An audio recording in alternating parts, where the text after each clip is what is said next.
चलिए आज इस वीडियो में कुछ नया सीखते हैं, कुछ ज्ञान की बातें करते हैं। मैं सरकारी नौकरी की बात करूंगा तो उसमें गवर्नमेंट एम्प्लॉयज़ को जो सैलरी मिलती है वो मैथ की प्रॉब्लम्स में जो 10 to 0 वाला एक्स होता है ना, उसी की तरह रहती है, यानी कि बहुत कम। और अगर मैं प्राइवेट सेक्टर से इसको कंपैरिजन करूं और मैं इंक्रीमेंट की बात करूं तो इंक्रीमेंट सरकारी कर्मचारियों का ऊंट के मुंह में जीरे के बराबर, यानी कि बहुत कम होता है।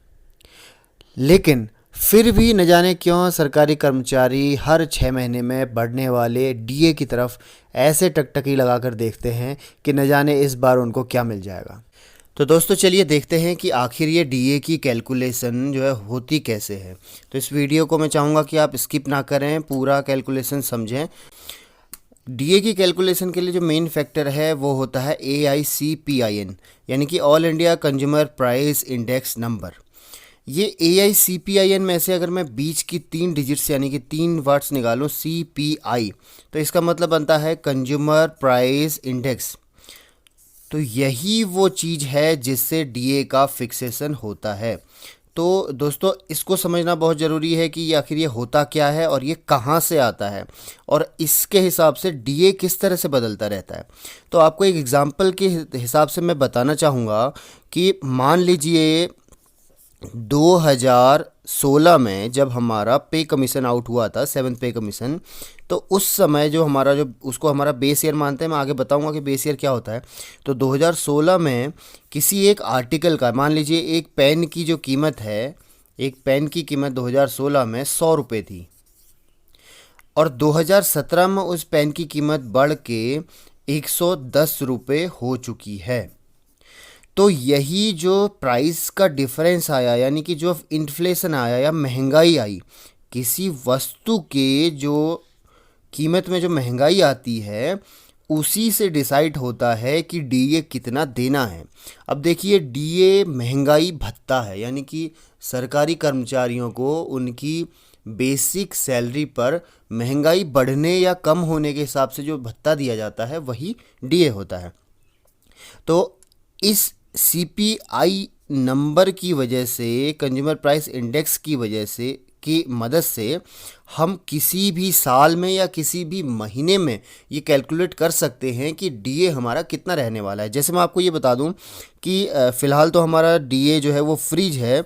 अगर जुलाई 2021 में, जैसा कि सरकार की तरफ से कहा गया है कि जुलाई 2021 में डीए फिर से रिज्यूम हो जाएगा, तो डीए रिज्यूम होगा तो किस रेट से, यानी कि कहने का मतलब है कौन सी दर उस टाइम हमें डीए की मिले जुलाई 2021 में, तो उस टाइम क्या डीए 30% या 35% या फिर 32% रहने की संभावना जो बताई जा रही है वो कहाँ से आ रही हैं।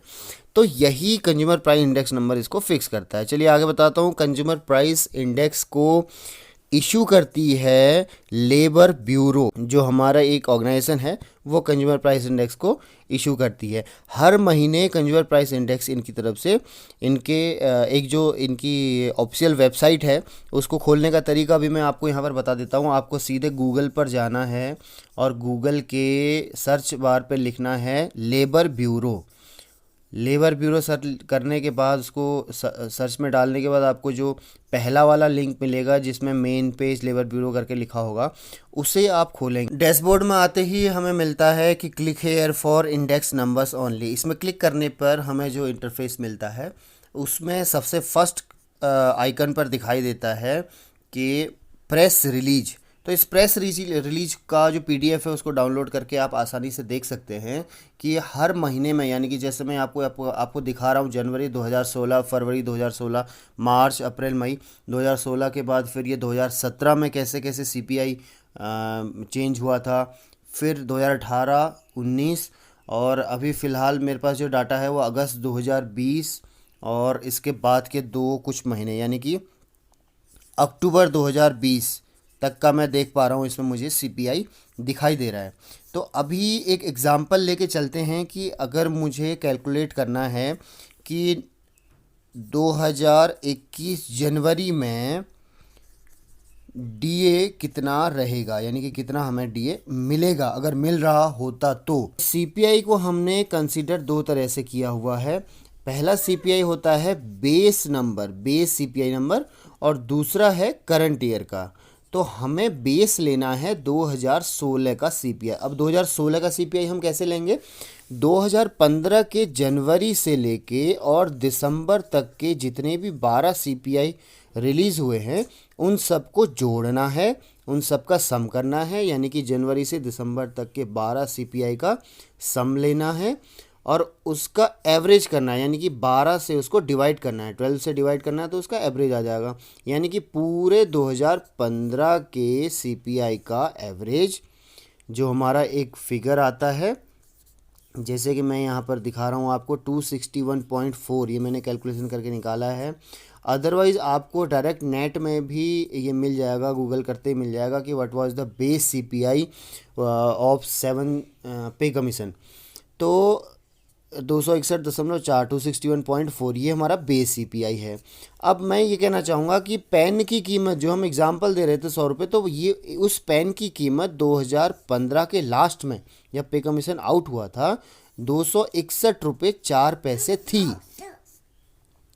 अब हमने देखना ये है कि जिस महीने में हमें डीए रिलीज होने वाला है, यानी कि जनवरी 2021 में हमें डीए रिलीज होने वाला है, तो उस समय उस पेन की कीमत कितनी बढ़ चुकी है, बस यही हमारा डीए है, यानी कितना परसेंटेज बढ़ चुका है। तो जनवरी 2021 का निकालना होगा तो उससे पिछले के 12 महीने का कैलकुलेट करेंगे, यानी कि जनवरी 2020 से लेके और दिसंबर 2020 तक के 12 महीने के जो भी सीपीआई आंकड़े रिलीज हुए हैं उनका एवरेज लेना है। उनका एवरेज लेने के लिए उन सबको जोड़ के 12 से डिवाइड कर देना है। यहाँ पर भी आपको एक फिगर मिलेगा। इसमें एक चीज़ और है कि नवंबर और दिसंबर के महीने का सीपीआई भी हमें ज़रूरत पड़ेगी जनवरी का कैलकुलेट करने के लिए, तो मैं उसको ऑर्बिट्री ले लूँगा जो भी सरकार की तरफ से बाद में लेबर ब्यूरो से रिलीज़ होगा, उसकी वजह से थोड़ा सा उसमें फ़र्क पड़ सकता है। चलिए कैलकुलेट करके देखते हैं। ये है 2020 के जनवरी से दिसंबर तक के 12 महीने का सीपीआई। लास्ट की 2 रेड डिजिट ये दिखा रही हैं कि इनको मैंने ऑर्बिट्री लिया हुआ है, एज्यूम किया हुआ है। 336.51 कैलकुलेशन से आता है। अब हम डीए के कैलकुलेशन की तरफ बढ़ते हैं। हमें बेस मिल गया है 261.4 और 2021 जनवरी से पहले का 12 महीने पहले का मिल गया 336.51। तो 2021 जनवरी में हमें कैलकुलेट करना है। तो फार्मूला इसी तरह है कि डीए बराबर जो है दोनों का डिफरेंस, यानी कि जो महंगाई बढ़ी 336 में से 261 माइनस करेंगे, उसका 261 से परसेंटेज निकाल देंगे कि कितना परसेंट इंक्रीज़ हुआ, यानी कि CPI 2021 minus base CPI into 100 upon base CPI. तो इसको कैलकुलेट करके देखते हैं। दोस्तों उम्मीद करते हैं कि हमें जनवरी और जुलाई 2021 में अच्छा डीए मिलेगा। जहां तक कैलकुलेशन बता रही है, इसका जो रिज़ल्ट आ रहा है वो लगभग 28.73%। अब इसको राउंड फिगर कर दिया जाता है। 28.73 को राउंड फिगर करने से हमें 29% डीए रहने की संभावना दिख रही है। तो हम ये मान के चल सकते हैं कि जनवरी 2021 में 29%, और इसी तरह से अगर मैं कैलकुलेट करता हूँ तो सेम रेट से अगर इंक्रीज़ होती है महंगाई तो जुलाई 2021 में 33% डीए रहने की संभावना है। यानी कि जब भी हमारा डीए रिज्यूम होगा जुलाई 2021 में, हमें 33% के हिसाब से डीए मिलना चालू होगा। तो दोस्तों ये था मेरा एक छोटा सा प्रयास डीए के कैलकुलेशन को समझाने का।